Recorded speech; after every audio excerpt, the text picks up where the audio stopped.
Good evening, everyone. Thank you so much for joining us, and welcome to another one of the colorectal series of the eUROGEN webinars.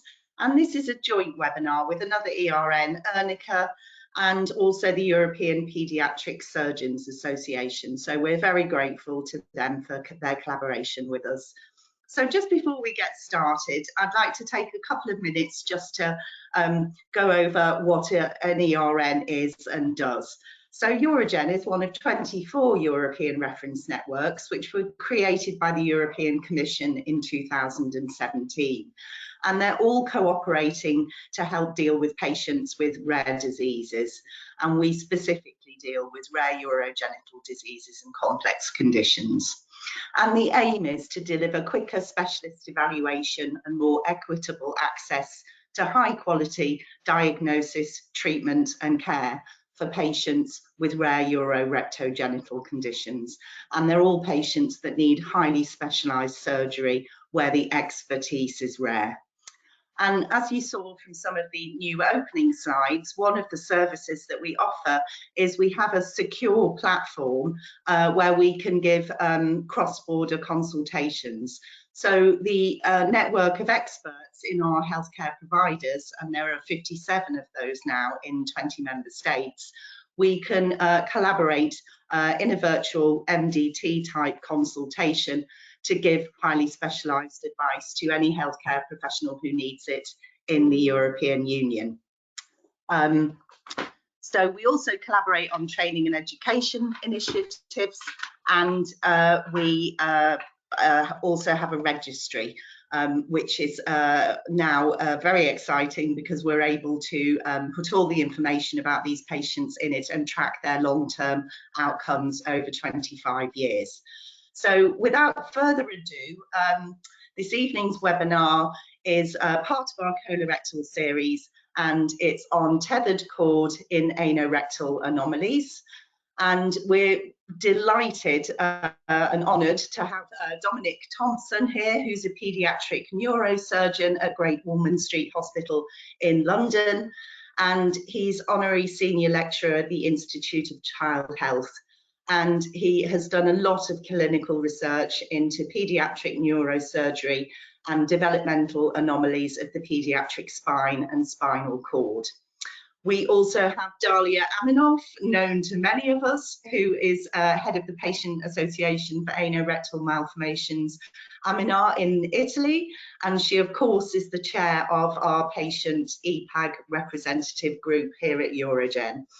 And again, it's an absolute honour to have Professor Ivo de Blaauw, who is a paediatric surgeon from Radboudumc University Medical Centre in the Netherlands, and he'll be moderating the debate. So please, I would encourage you, feel free to ask questions, and we'll have a much more interesting debate afterwards. So without further ado, thank you so much for sharing your expertise with us, and over to you, Dominic. Great. Okay, well, thank you very much indeed for that introduction, Michelle, and indeed welcome everybody to this discussion this evening on tethered cord in the context of the urorectal malformations. I say I have no disclosures. I do have one, and that's that I'm a paediatric neurosurgeon, and I'm not a paediatric urologist or general surgeon. So you'll have to excuse me if I stray across territories for the purposes of this talk. Well, what I hope to discuss in the next few minutes is really to give you a little bit of an overview of the a spectrum of spinal dysraphism, because it's become increasingly complicated to neurosurgeons, let alone to anybody else. And so I think we need a means of understanding this group of disorders and some form of classification in which to view them. I then want to actually point out to you the significant difference between the term dysraphism and tethered spinal cord. These are often used interchangeably, and they definitely are not. And of course, then I'm going to discuss this in the context of dysraphism when it occurs in the context of the urogenital syndromes. And as you possibly know, we've actually been working with Ithaca in the subgroup of one of the ERNs, trying to rationalize actually some of the nomenclature around spinal dysraphism dysraphism, because these are just a few of the terms that are currently used to describe this group of anomalies that affect the terminal spinal cord. And as I say, it's become really quite unmanageable and difficult. One way of trying to rationalize it, people have tried to look at it from a developmental perspective. You may remember a little bit of embryology, and that right at the beginning we have something called a trilaminar disc. What happens there is that the embryo becomes three-layered: mesoderm, ectoderm, and endoderm.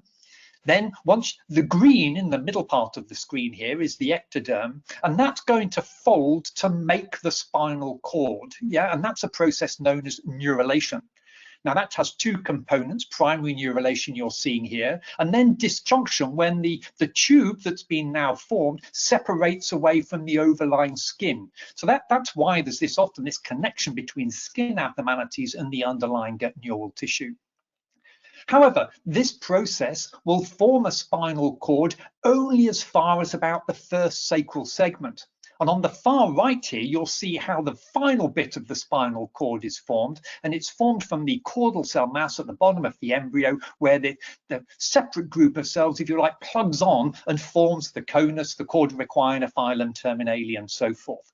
And using that model, we can then, along the bottom now, we can sort of plug in, if you like, the various spectrum of those dysraphic disorders that I showed you at the beginning. Another way that people have commonly looked at the dysraphisms, and one that you might be more familiar with, is just the concept of open versus closed spina bifida.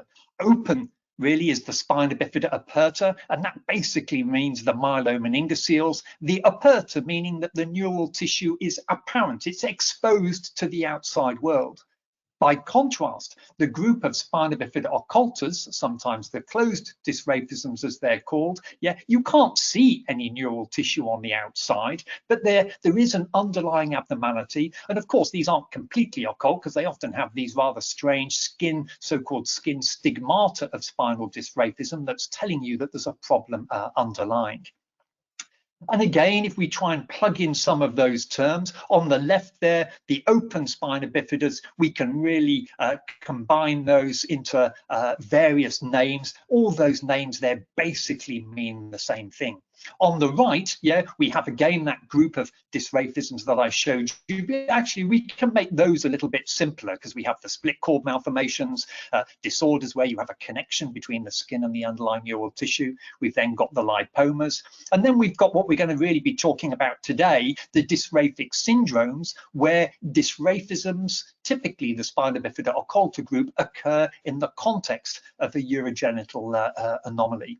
So I think take-home message number one, yeah, is that dysraphism certainly is not a single entity. Yeah, it's a wide spectrum of disorders. Yeah, and it's quite important to accurately diagnose these because their prognosis varies.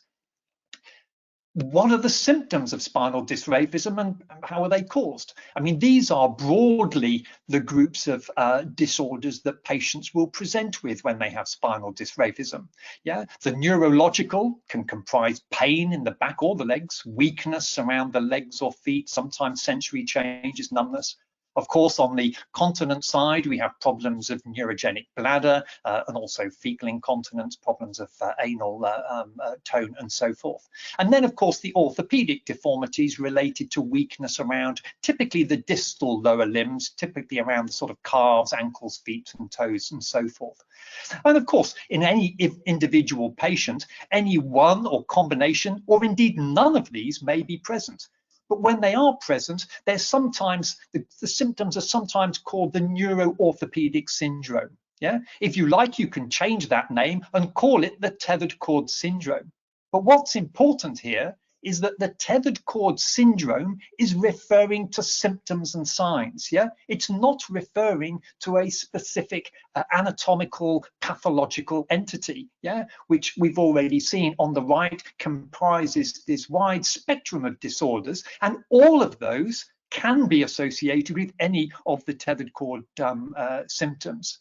So I think the second take-home message that I want you to have from this is that tethering, or tethered cord, yeah, it's a clinical diagnosis. Yeah, it's a constellation of symptoms and signs that can occur with any of those dysraphic states. Now, of course, some of those dysraphisms are more or less prone to getting these tethered cord symptoms. And this brings me on to a very important concept that, again, I really want to try and I can't emphasize strongly enough in this talk. The whole concept of the tethered cord dates back to the 1980s. There was a Japanese chap, Yuki Yamada, who did a series of experiments where he stretched the spinal cord in cats and showed that if you did that, you could cause neurological and indeed urological dysfunction. And of course, that gave rise to this concept of damaged through tethered cord. But actually, this was not a really good model for the human malformation. I mean, it was really a model of acute trauma rather than of malformation. So we have to be very careful saying that all dysraphic spinal cords are tethered. They are not. They may be low-lying in the spinal cord, but that does not necessarily mean they will be associated with symptoms of the tethered cord syndrome. So often and interestingly in my readings and so forth, this is a paper that's been quoted in the medical literature in the recent past, and it looked at patients with anorectal malformations and looking at general surgeons and neurologists on their opinion as to when they considered the spinal cord to be tethered. At what anatomical level did it become clinically significant? And as you can see on the graph here, there were a lot of various responses. I have to say, as a neurosurgeon, I'm not sure it really matters. And I would exemplify that by showing you these two examples on the right. Yeah, the first of these, the thick phylum, yeah, has got a spinal cord at around the L4 level, so definitely lower than normal. But then so is this conus lipoma on the right.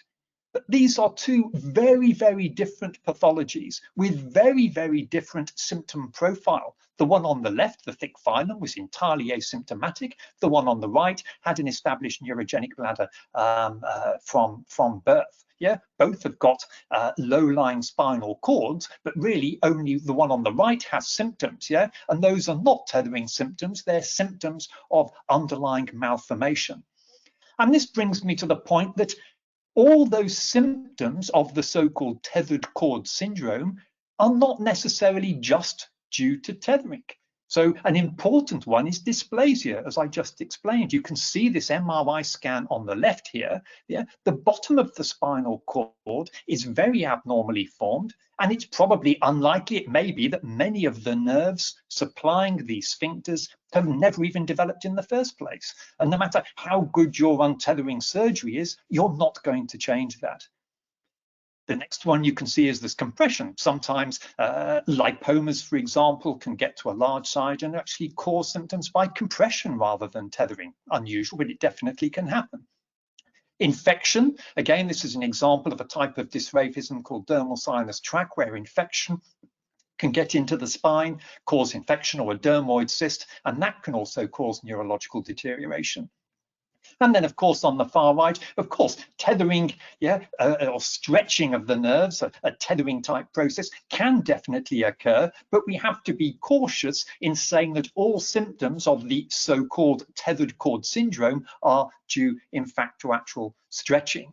Because take-home message number 3, tethering, mechanical stretching of the lower end of the spinal cord, is certainly not the only means by which neurological and urological symptoms develop. I'm of course not going to go through all the different types of dysraphisms, but I think there are some that are just a little bit pertinent to mention. The first I'm going to mention is really just to exclude it, and that's obviously myelomeningocele, open spina bifida. And the reason I mention this is because it really is a very separate disorder. This is the one that is related to folic acid. It's the one that affects the entire central nervous system, Chiari-2 malformation, hydrocephalus. This is the one that we now have the option of fecal surgery to treat. And in fact, all of these things are definitely not true of spina bifida occulta, which is not affected by folic acid, doesn't affect the brain generally, doesn't give you a Chiari, hydrocephalus, and certainly fecal surgery is not an option. But coming back to dysraphisms that are more relevant to the anorectal malformations, we have what I call the complex conus region lipomas. These are disorders in which the termination of the spinal cord is malformed typically and attached to a lipoma. Now, and again, you can see here that there's a number of classifications for these. They're quite heterogeneous, yeah, and that heterogeneity is important, because as you can see here, that if you've got a conus region lipoma, yeah, the subtype of lipoma you have also has an impact on progression-free survival and the likelihood of you getting the so-called tethered cord syndrome or the neuroorthopedic syndrome. And I think this, you can see here, is an intraoperative photograph of a lipoma at the bottom end of the spinal cord. Yeah. Now, you can see here that this is a grossly abnormal looking termination of the spinal cord. Yeah. We can work out what's functioning by intraoperative neurophysiological mapping and so forth. But is this really just a spinal cord that is tethered and causing problems? Yeah, of course it isn't. Yeah, of course here there is a combination of, yes, maybe some deformation tethering, but also a significant malformation. And on the right here you see the results of a study we did looking at the tissues in those lipomas, and you can see there's a whole spectrum of abnormal tissues there that may be responsible for that malformation. Yeah, so is it really tethering, or is it actually an intrinsic dysplasia? The first you may help with surgery, the second you probably are not going to do. And certainly surgery is possible, and as I say, with intraoperative monitoring and so forth, we can work out, are there any urogenital nerves there at all? Yeah, and if there are, protect them, remove the fat, recreate the termination of the spinal cord, and then turn it back hopefully into some form of useful neural tube. Now, of course, you can see here, this is an abnormality, thickened phylum terminale, that can certainly occur in context of some of the anorectal anomalies. Yeah, and here, this obviously, as you can see at first sight, is a much more simple, straightforward surgical proposition, and that is a fairly straightforward process, just to section or divide that phylum, leaving those nerves behind and taking any tension off the lower spinal cord. So as I've tried to demonstrate, you can already see that there's a significant difference in those dysraphisms, and choosing patients for surgery, whether they've got anorectal malformations or not, can be a complex business, and really is a balance between the risks and benefits set against the background of the natural history. Now, coming on to the urogenital malformations, of course, an important component of that natural history, yeah, is what is the urological, or at least the sphincter prognosis. Yeah, and I guess next take-home message is that the surgical risk-benefit profile varies significantly between the dysraphisms. So coming finally now onto the association with the anorectal anomalies, and obviously, as you know, these spinal dysraphisms, they don't necessarily occur in isolation, but can occur with these associated anomalies of the urogenital system and the vertebrae. Yeah, and most of these relate to this area of secondary neurulation that I explained before. And again, I'm sure I don't need to explain to this audience the proximity early in development of those structures that are going to end up giving or allowing the hindgut and lower urogenital system to develop, the proximity of those to the terminal spinal cord. Yeah, so the ectoderm, the neural tissue there in blue, the endoderm in yellow, and then between the mesodermal elements. So we've got the neurological, the vertebral, and the visceral, if you like, components of the of these malformations all together.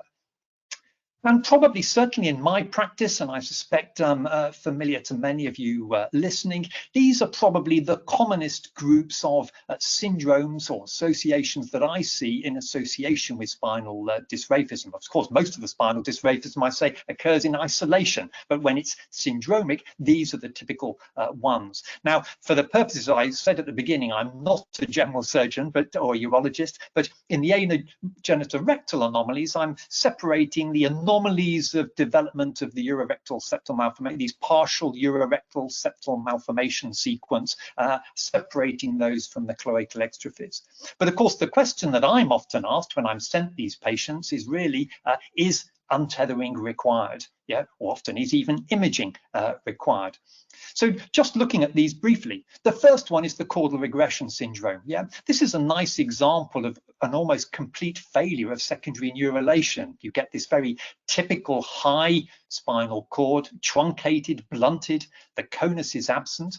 There is no prospect for urinary or indeed fecal continence in the overwhelming majority of these cases. Yeah, so these children, they present, they've got neurogenic bladder problems, they've got neurogenic bowel problems, they've got ankle and foot problems. So they've got the neuro-orthopedic syndrome, but they're not tethered. Yeah, and in fact, they will not become tethered. Yeah, these cases never require surgery. And in a way, that the one thing, the positive thing one can say to the families is that deterioration will not occur due to tethering in this group. What you start with is pretty much what you'll end up with. So for the caudal agenesis group, is untethering surgery required? No, it's not.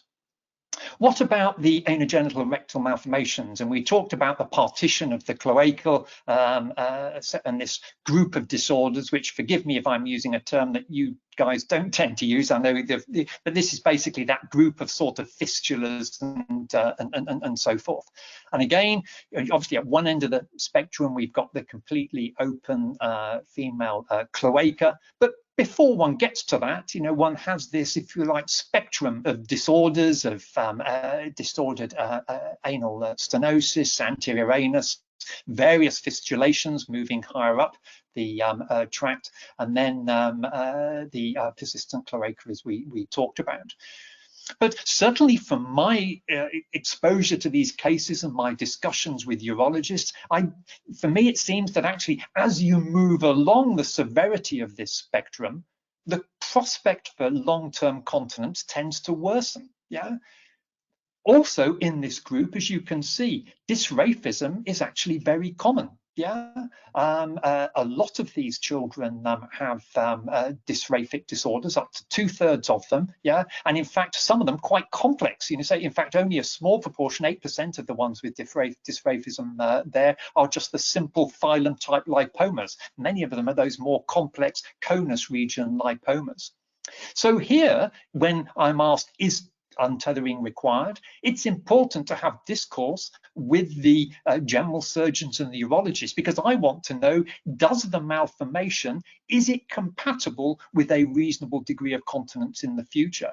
Because if the underlying malformation dictates that actually it's very unlikely they're ever going to be continent, then neurosurgery really has very, very little impact. And those ones can be managed expectantly and only treated when they develop problems such as pain or motor problems, which are then much easier to identify in the course of follow-up.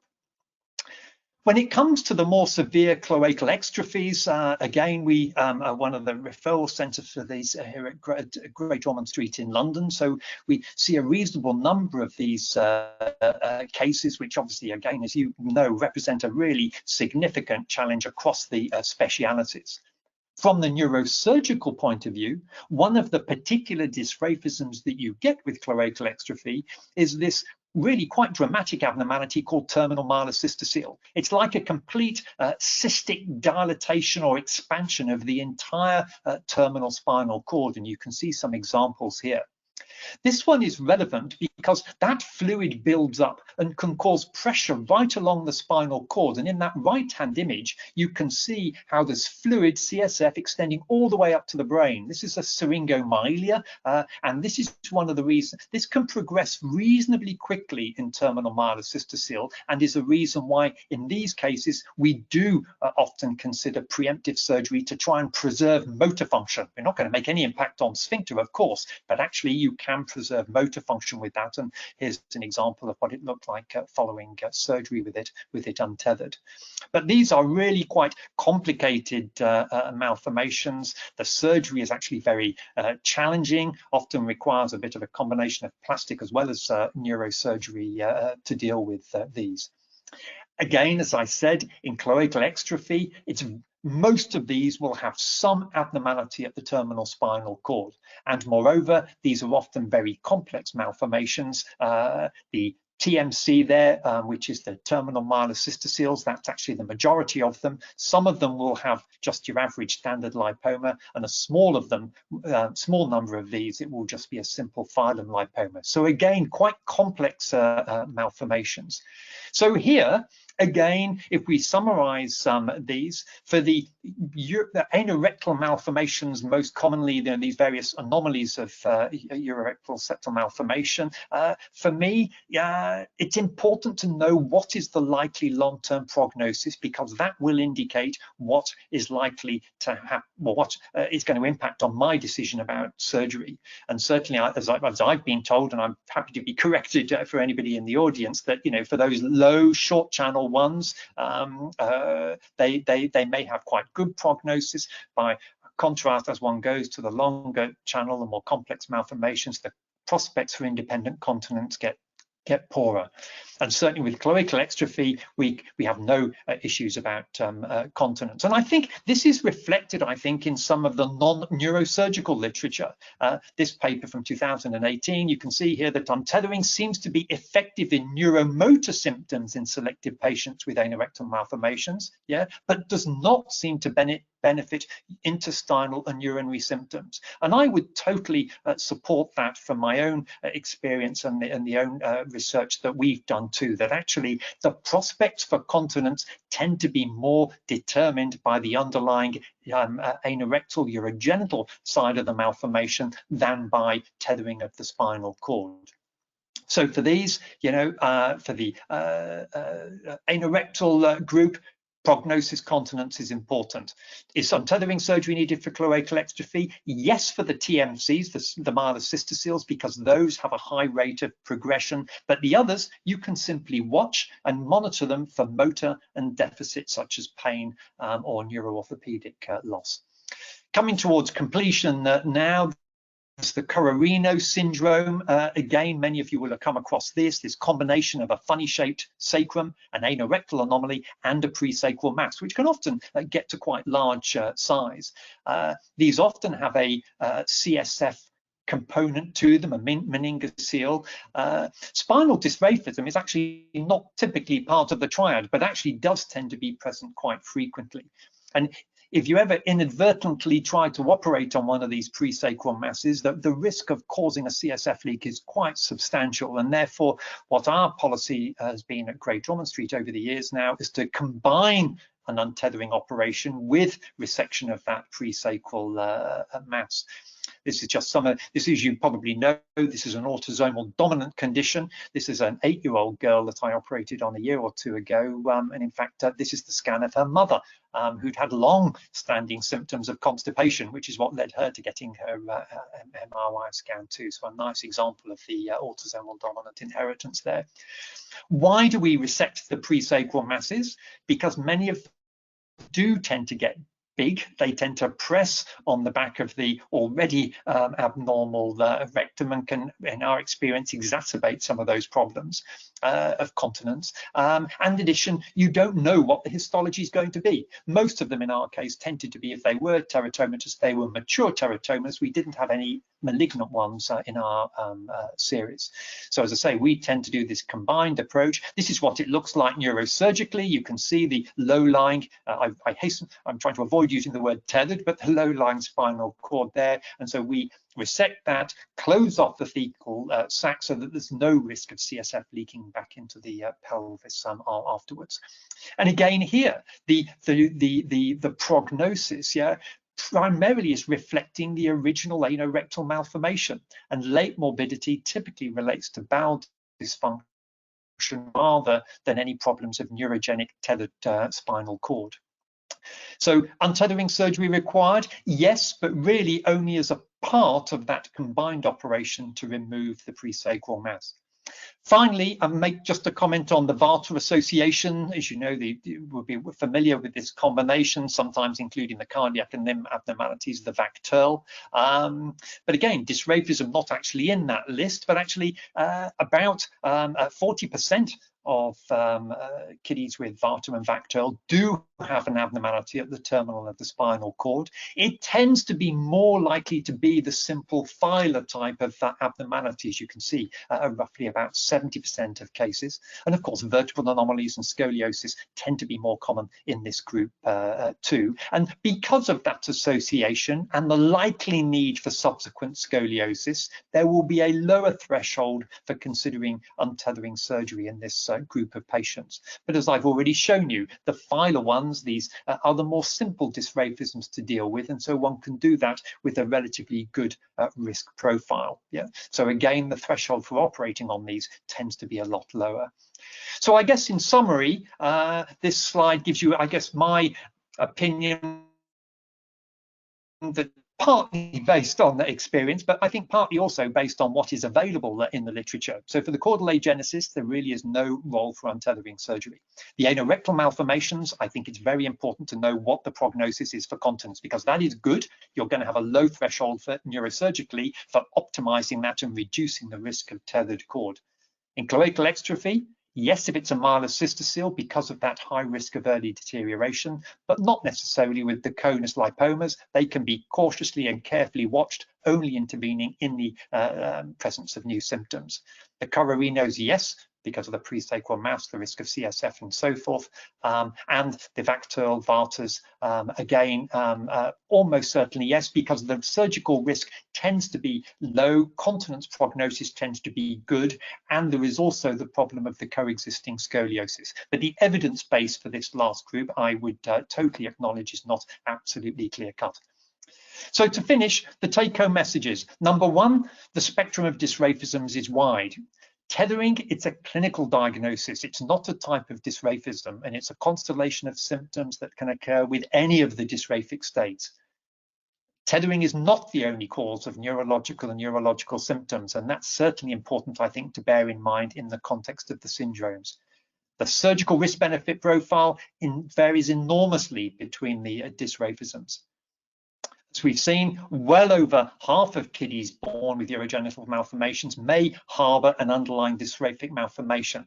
And I think that routine spinal imaging is indicated, not because you're not going to operate on them all, but it will change your threshold of ongoing surveillance. And I think an important take-home message for this group is that the prognosis for continence, bladder or bowel, is more commonly dictated by the underlying malformation, the urogenital malformation, than it is by neurological tethering. And certainly, I think tethering surgery is indicated in selected cases, but the important thing, I think, is discourse, yeah, and as a conversation between general surgeons and neurosurgeons and neurologists, yeah, so that again one can optimize management for the long-term benefit of these complicated patients. So I hope I haven't run too much over time and that's covered a bit. So that's the end of what I'd got to say. Thank you very much.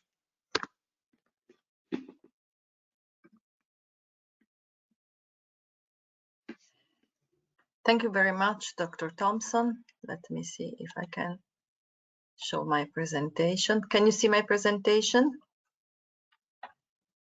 Okay. I will talk about the vertebral and spinal anomalies, and I will present the patient's point of view.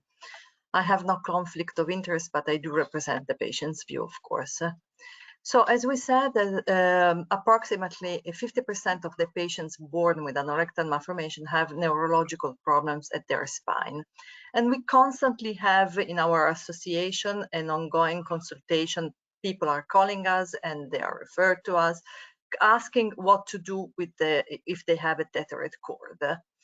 So in 2017, we have asked the ARMANET consortium to form a working group, which then ended up with a paper on tethered cord, and in which the aim of the study was to provide a consensus in the management of tethered cord, and then a survey was sent to all the ARMANET pediatric surgeons. 24 centers replied from different countries and completed the survey.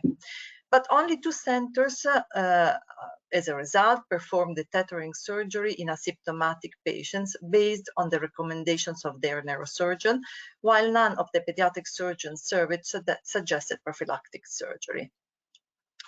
The results of this paper showed that there was a lack of consensus in defining what was tethering cord and the screening tools and complementary utilities to be used. And it was agreed that for tethered cord in all patients with the anorectal malformation, they have to be patient and they have to undergo urodynamic and after diagnosis of tethered cord. And observation and follow-up should be favored over prophylactic surgery in using a multidisciplinary approach with pediatric radiologists, specialized neurosurgeons dedicated to patients with anorectal malformation. Then we have seen that in also in another in literature there was another paper which was published last year, in which there were interviewed 92 pediatric neurosurgeons, American neurosurgeons, out of 193. And we see also here that the surgical management of tethered cord in patients with and without tethered cord was perceived as highly variable in both timing and indication for surgery. And depending on the diagnostic results, some surgeons could choose to follow their patients without surgery when tethered cord was diagnosed, while others performed prophylactic detethering procedures. Moreover, the age was very variable because they started from 1 month old to 14 years old. But the clinical results after the tethering for both symptomatic and asymptomatic patients with anorectal malformations were very variable, and the improvement occurred mainly for sensory motor symptoms with minimal impact on bowel and bladder function. Oops, sorry. In addition, the majority of the respondents reported that they were performing less than 10 detethering procedures per year. So I would like to share with you some of the cases that arrived to our organization. This girl was born in 2009 with a rectovestibular fistula, esophageal atresia, neurological bladder, and she was doing intermittent catheterization. She had, of course, the PSARP at the end, all the closure of the colostomy at the expected age. But at 14 months, she was diagnosed with a tethered cord, and when she was 5 years old, she presented a severe lower limb pain, and she was detethered. At the age of 14, she was again having pain, and the child reported that never really went away, but an MRI showed that she had a retethering of the cord, possibly due to adhesions. Now, the family went for consultations to different neurosurgeons. Some of them said that they had to detether again immediately. Some of them, more cautious, said that they had to wait for the child to become older and to finish the period of growing up, and therefore to wait and see. So what to do, what to say to the family? What is your opinion?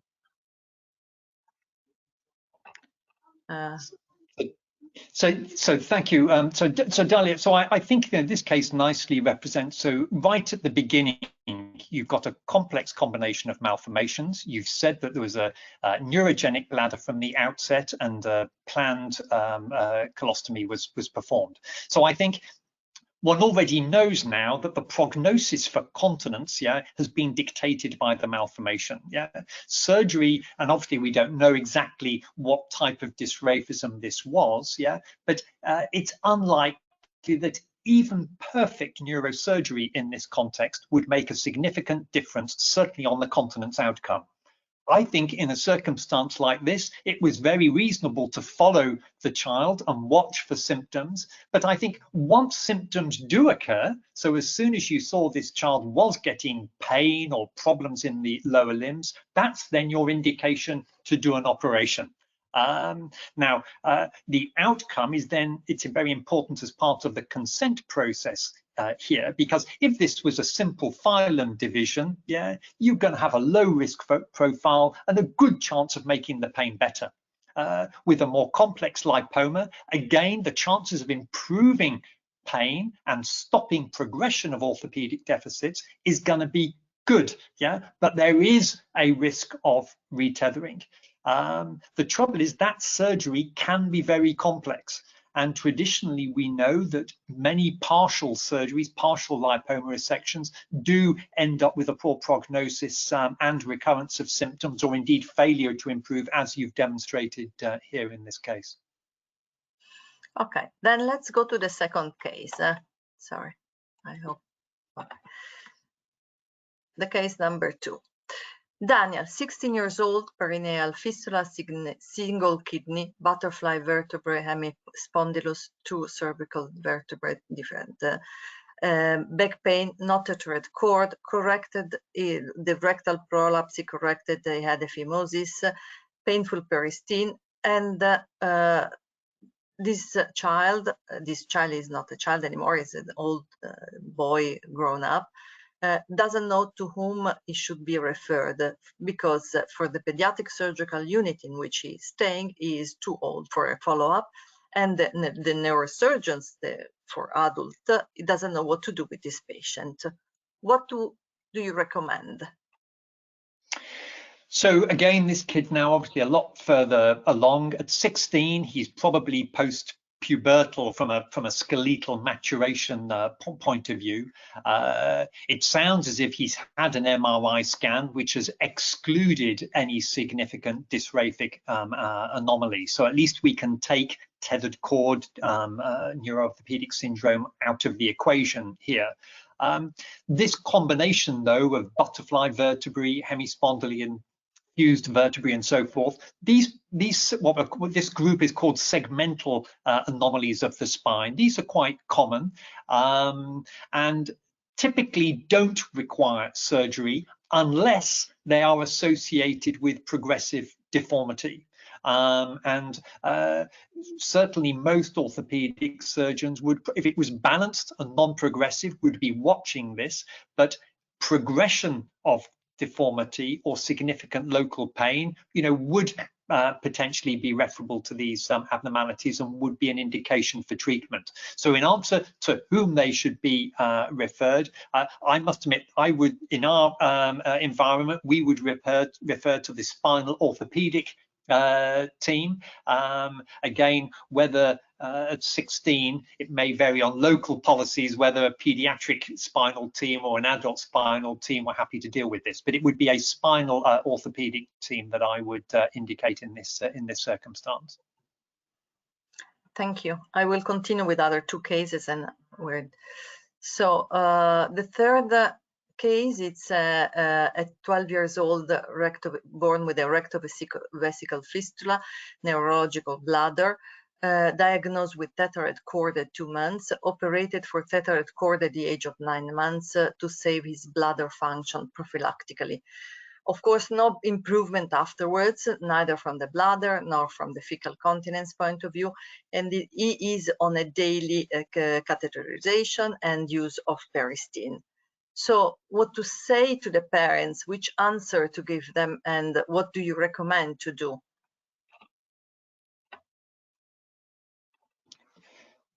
So I think again, maybe there isn't an answer for everything, but no, for sure. But again, this patient appears to have had a neurogenic bladder from early on. Is that correct? Sorry? The neurogenic bladder was present very, very early on in association with a rectovesical fistula. From the audience, they tell me that they cannot, if they cannot see that. Can you check? They cannot see my presentation. Can you please check? I can see your presentation. We can see it. Yes. Okay. Good. So I think, again, it would be, I would certainly have performed an MRI scan in this case. It is likely statistically to have shown a dysraphic abnormality, but it sounds as if it's already been dictated what's going to happen to this child from a continence point of view. And I think that's why it's very important, certainly from the neurosurgical point of view, in the counselling of if you are offering surgery, you have to be very pragmatic about what you are trying to achieve. It may be appropriate to say, well, look, actually, we'll untether the spinal cord because it's going to be hopefully low risk and we want to prevent future problems happening. But I think in this context, it would be wrong to sell the surgery to the family on the basis that you're going to improve continence, when the continence was already being dictated by the nature of the underlying abnormality. Thank you. Because, and then, yes, sorry.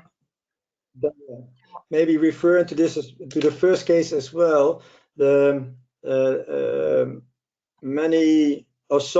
urologists say, okay, we detect a neurogenital bladder from day 1 on, or at 1 month. They say it's a neurogenital bladder. They base this on the findings of the spine, tethered cords.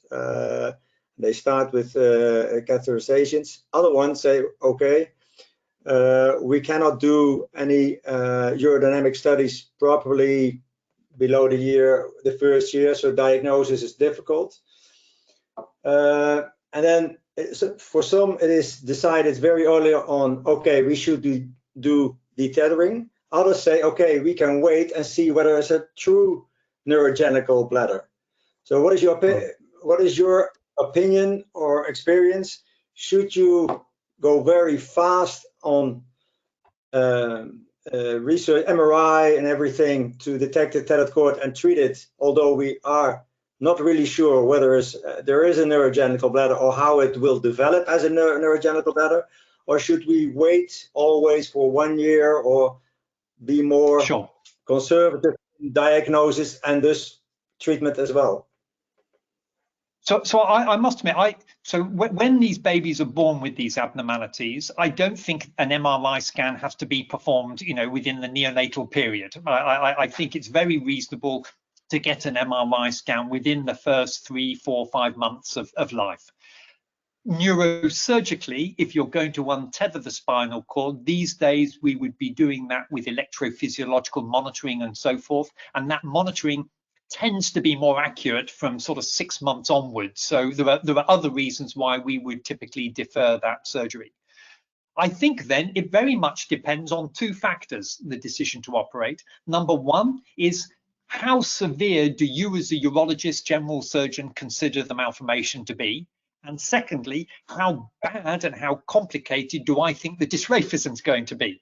Because I think if you've got someone whose prognosis is going to be bad and the surgery to untether the cord is going to be high risk and difficult, then you've probably got an argument to be cautious about that and watch and wait.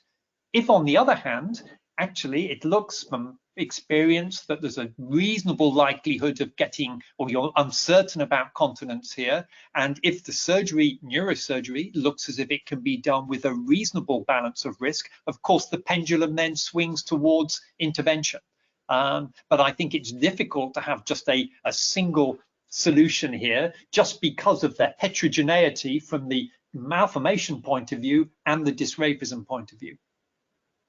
So it has to be a discussion with a multidisciplinary discussion of 2 or 3 parties.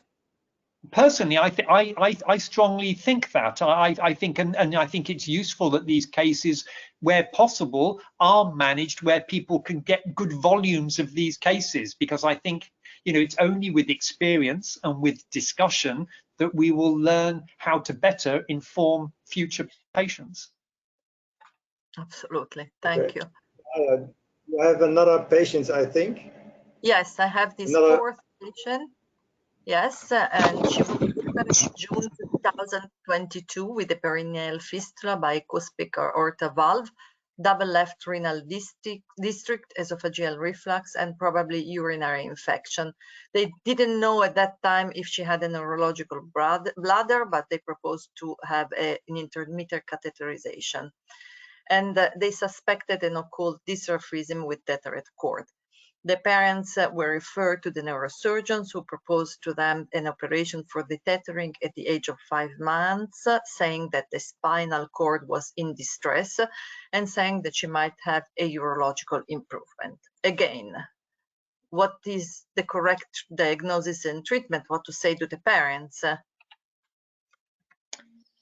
And I think again, you know, a similar. I would definitely do the MRI scan in this case. But then, as I say, I think the decision would be influenced then by what was the dysraphic abnormality, because, you know, I showed you in my talk some of these really severe malformations of the terminal spinal cord, and in fact often when you operate we do the stimulation and we can't find any nerves going to the sphincters. Yeah, we don't have a bulbocavernosus reflex and so forth. So the neurological tissue for sphincteric control has simply never developed in some of these cases. Now, of course, that's at the complex lipoma end of the spectrum.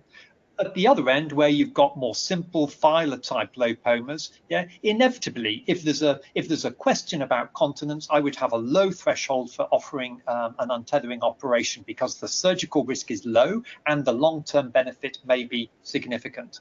And you know, I think the difficulty with the lipomas, and we do a lot of lipoma surgery here at Great Ormond Street, but it is a steep learning curve. It is not something that, you know, you can do like, you know, one every 6 months. Yeah, it's hard.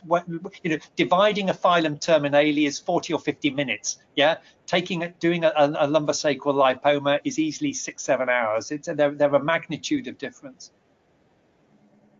And thank you. Do all the neurosurgeons agree on this, that it should be more or less centralized in different countries? Or no, I mean, as you can well imagine, that's definitely very controversial. But I think other diseases as well, but it should be more centralized probably. Not everyone should do these cases, I guess. I think I think for very rare things, I mean, indeed, cloacal exstrophy is centralized in the United Kingdom, as you possibly know, and there are other disorders, craniofacial disorders, epilepsy surgery, vein of Galen. You know, we have them where they do go to designated centers.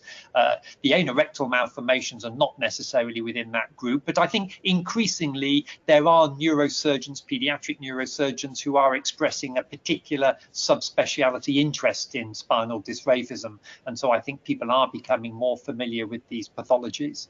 But you know, the decision making is often quite difficult when these occur in isolation. When you combine it with these urogenital malformations, for me, that's when you really do require good interdisciplinary cooperation. Thank you. Do you have any further questions, maybe? Or not really. I have just to finish my presentation, just to say that we have patients that often complain about back pain, but not necessarily lower limb pain. So where to refer them? This is the other question. Orthopedic surgeons, neurologists, neurosurgeons, postural physiotherapists. And then our worries, because a consensus among neurosurgeons does not exist at the moment, and it is important that patients with anorectal malformation, as we said, are seen in specialized centers. We hope that we will have anorectal malformation centralized more and more. And there is still much controversy in the diagnostic approach between centers. Many centers still want to operate in very early stage and the very early age of the patient. And then who is in charge of the follow-up and for how long? Thank you. So good, relevant questions. And one of them refers to some questions of the audience as well on the diagnostics. There are two questions. One was, what is the role of the ultrasound in the diagnosis? What do you think? And the other one was, for example, do you always every child with an anorectal malformation, should they undergo an MRI at the age of 7 months or 9 months or a certain age? Yeah. What do you think? Should it be every patient, or should we wait until there are symptoms or neurogenital bladders? So in terms of the test to do, ultrasound is a very good screening test for spinal dysraphism, but it has to be done early because you have to take it after 3 months. The bones at the back of the lumbosacral fuse. I mean, it becomes very difficult to see. So if you can do an ultrasound, that can give you a very nice picture within the first, say, 3 or 4 months. After that, you're committed to MRI scan. I would say there is no role for plain X-rays. You know, it used to be people would do a simple X-ray. That really is very poorly sensitive, non-specific, and won't give you an answer. So I think for me, it's MRI scan, and I would do that, you know, typically within 3 to 6 months. In terms of should they all get it, I guess in a way I'm the wrong person to ask, in the sense that all the ones that come to me have obviously, you know, there is a concern. And I don't know how many anorectal malformations, for example, I don't see. But I think based on the literature and what's published, I think probably these days an MRI is an ultra is a very easy thing to get generally for most people. And I think at some stage a scan is worth doing, particularly in the first year. A neurosurgeon can then decide, is this something that needs treatment, observation, or discharge? Yes, when we look at the AIMAR database, which is a group of colorectal surgeons dealing with anorectal malformations, we have 3,000 patients in there, and these should be more or less all the patients. It's about 7 or 8% patients have a tethered cord. So I think this is a series from Rome, and Amsterdam is the same. So this is the amount that we as pediatric surgeons see. So it's different populations. So some people do the ultrasound very early, or everybody should do the ultrasound very early, before 3 months. But then still there's a little bit of debate whether you should do an MRI or not, or wait. Yeah, where so I think with an ultrasound, with an ultrasound, if you can see a normal termination of the conus, yeah, and no obvious dysraphic abnormality, yeah, in my opinion, yeah, and we did a study some years ago looking at the accuracy of ultrasound in predicting dysraphism, and it's incredibly good. It's obviously dependent on having a good ultrasonographer, but I think if it looks that you've got a normal conus, no obvious abnormality, then I think that's a good enough screening test for me. I wouldn't go and do an MRI necessarily in that context. But if you pick up an abnormality, then you really probably are going to have to investigate that a little bit more detailed. Okay, thank you.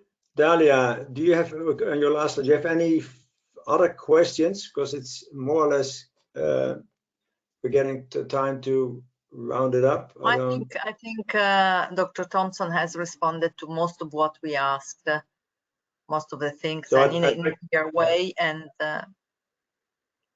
we are online. So I'd like both. But I think Dalia. Sorry, Dominic, please.